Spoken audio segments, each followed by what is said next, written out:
2, 3.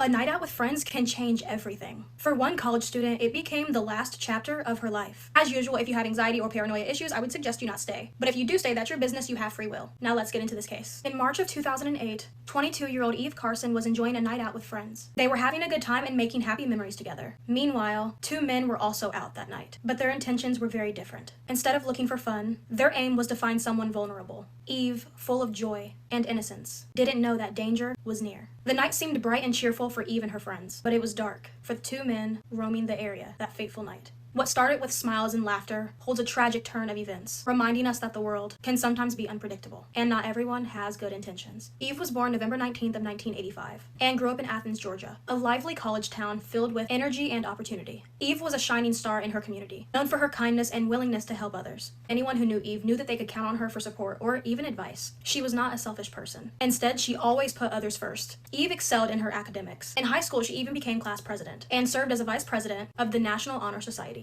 People often wondered how she managed to balance so many responsibilities, but Eve handled everything with grace. Her positive spirit truly made a difference in the lives of those around her. Now, in the early morning hours of March 5th, 2008, Eve was walking to her vehicle after attending a night out with friends in North Carolina. Eve was originally from Georgia, like I stated in the beginning, but she found herself in North Carolina to attend college. Well, that night, she decided it was time to go back to campus. As she was walking to her vehicle, she was suddenly confronted by 2 men that she did not know, 17-year-old Lawrence Jr. and 21-year-old Demario Atwater. As she opened her car door, the 2 men ambushed her, pushed her inside her vehicle, and jumped in with her. Lawrence got into the driver's seat and Demario got into the back seat with Eve. She was absolutely terrified. Eve immediately started shaking and crying, shaking so much it was uncontrollable. They drove Eve to an ATM and withdrew $700 with one of her debit cards. They then drove to another ATM in Chapel Hill. Chapel Hill was the town Eve was attending college in, inside of North Carolina. When they went to the second ATM, they could not withdraw any more money. They tried 2 attempts at this ATM to get more money out, but they couldn't get anything. Eve immediately is starting to plead with them to let her go. She told them that they did not need to do what they were doing. She said, "You guys got the money." She was hoping that maybe her words would reach their hearts, but her cries fell on deaf ears. She had already seen their face, so they made their decision.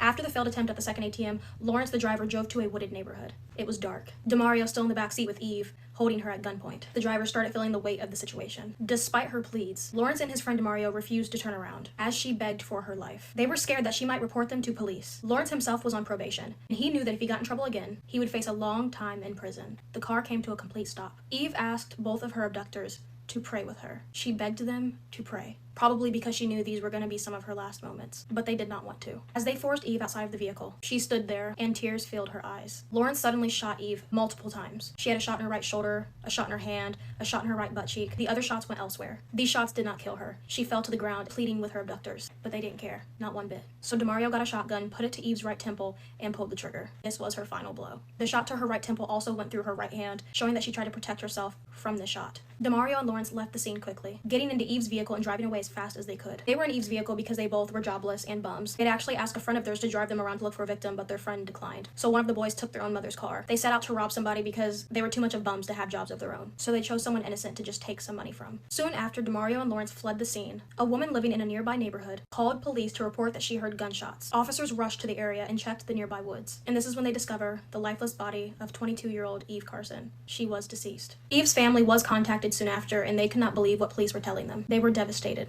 Her friends were devastated. Her classmates were devastated. Eve was such a kind and caring person who always helped others. Everyone who knew her couldn't understand how someone like Eve could meet such a tragic end. How did someone like her deserve this? Eve hadn't lived in this community long, but this is the kind of impact she had on people. This case actually pissed me off. Like, it genuinely did. Eve has been passed away for 17 years now, and like, when I was first going over the case, I was just angry.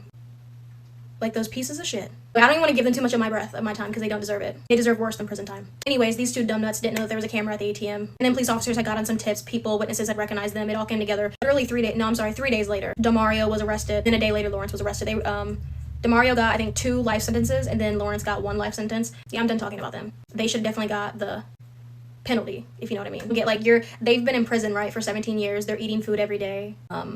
They're breathing. This beautiful, beautiful 22-year-old girl did not get to live as long as she should have. Eve is probably one of the prettiest girls I've ever seen in my life. She's stunning, absolutely beautiful. Her smile could just stop a truck. This woman is known as the ice cream killer, and why that is, you're never going to believe. It's truly going to horrify and shock you. This is Esta Belize Carranza, or Esty. If there's one thing that I need you to know about Esty throughout this entire case, is that Esty really wanted to be a mom her entire life. The main thing on her mind constantly was that she wanted to find the one, get married, and have babies. Esty's dad was a very hardworking man, but he could also be very distant and cold. Esty was always craving this attention from her dad that she never got. Thus, they had a really bad relationship. And from a very young age, Esty actually fantasized about killing her dad, but she never did. But these murderous thoughts continued as Esty got older. When Esty's college boyfriend broke up with her, she fantasized about killing him, but she never did. But Esty was just so devastated because she really thought that her college boyfriend was the one and that they were going to get married and have kids. Esty ended up moving to Germany when she was 22 years old. She was working in an ice cream shop, and then one day, a man named Holger Holz walked into the ice cream shop, and it was love at first sight. There was an instant connection, and very quickly, Esty and Holger got married. So you would think that this would be a dream come true for Esty. She always fantasized about finding the one, getting married, and having children, but there was one big problem. Holger always told Esty that he was waiting till marriage because he was very religious, but once they were actually married, Holger told Esty that he thought that that act should only be done if he were actively trying to get pregnant, and he was not ready for kids. So it seemed like they were together and married for years without ever doing it. After 5 years of marriage, Holger tells Esty that he's ready to have kids, but only if Esty is willing to move to an entirely different country with him and open their own small business. He wanted to open their very own ice cream shop.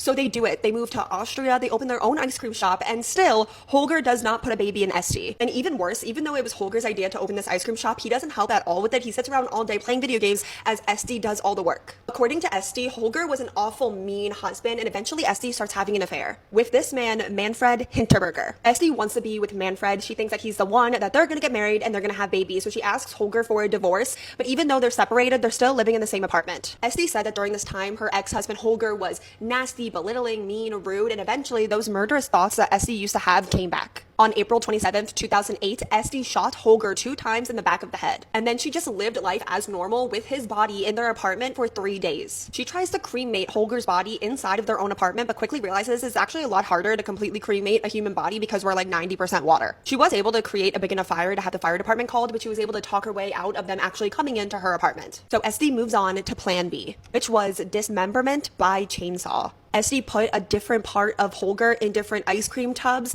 and then filled them up with cement and then kept them in her apartment for months before moving them to her ice cream shop's freezer and cellar. Esty told people that asked that her ex-husband moved to India, and since it was no body, no crime, people believed her, and then Esty lived life as normal for years. 2 entire years go by, and Esty is still with her boyfriend Manfred, and Esty wants to be with Manfred. She wants to get married to him and have babies. That's what this entire thing has been about. Esty wants to find the man of her dreams and start a family, but Manfred tells Esty that he's just not quite ready to commit to her. So Esty goes through Manfred's phone and actually finds out that he's cheating. He's on different dating sites. He has inappropriate photos of different women on his phone. So on November 21st, 2010, Esty shot and killed Manfred while he slept. And then she did the exact same thing that she did before with Holger's body.